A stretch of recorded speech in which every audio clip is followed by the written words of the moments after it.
संकल्प यात्रा क्या कहें? देखिए, मैं सबसे पहले धन्यवाद और आभार ज्ञापित करना चाहूँगा आदरणीय देश के यशस्वी प्रधानमंत्री आदरणीय नरेंद्र मोदी जी का, कि उन्होंने जिस तरह विकसित भारत संकल्प यात्रा का आयोजन पूरे देश के अंदर किया है, और निश्चित ही उत्तर प्रदेश के अंदर भी इस योजना का बहुत महत्वपूर्ण लाभ, क्योंकि जो हमारे पात्र लाभार्थी भाई बहन किसी कारणवश छूट गए थे, तो हमारे सभी अधिकारी वहाँ गांव में जाकर के स्टॉल लगा करके अपनी अपनी योजनाओं के बारे में उनको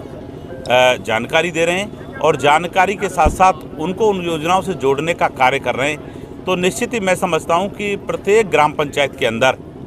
जो है हमारी ये जो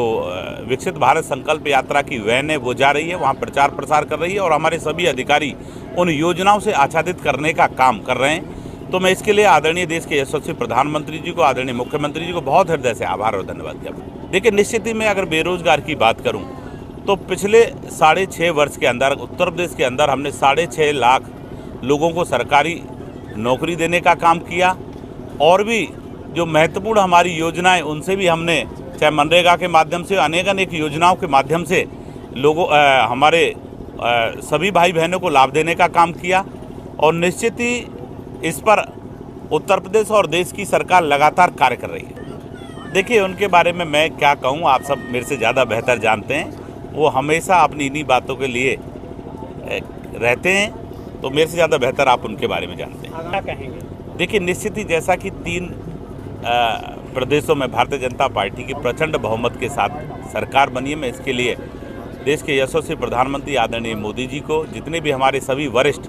हमारे राष्ट्रीय अध्यक्ष जी हों, चाहे हमारे गृह मंत्री जी हों, चाहे हमारे मुख्यमंत्री जी हों, सभी वरिष्ठ वहाँ लगे, और उन कार्यकर्ताओं को मैं हृदय से आभार और धन्यवाद ज्ञापित करता हूँ कि उनके परिश्रम की बदौलत ही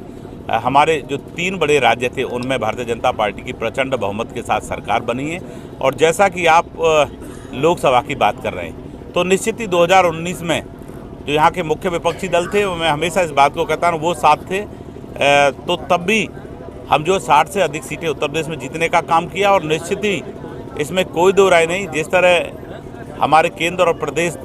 नेतृत्व द्वारा कार्य किया जा रहा है, और जो हमारी केंद्र और प्रदेश सरकार की महत्वाकांक्षी योजनाएं, निश्चित ही हम उत्तर प्रदेश के अंदर 80 की 80 लोकसभा सीट जीतने का काम करेंगे। और ख़ासतौर पर आप मैनपुरी की बात कर रहे हैं, तो निश्चित ही हम मैनपुरी लोकसभा की सीट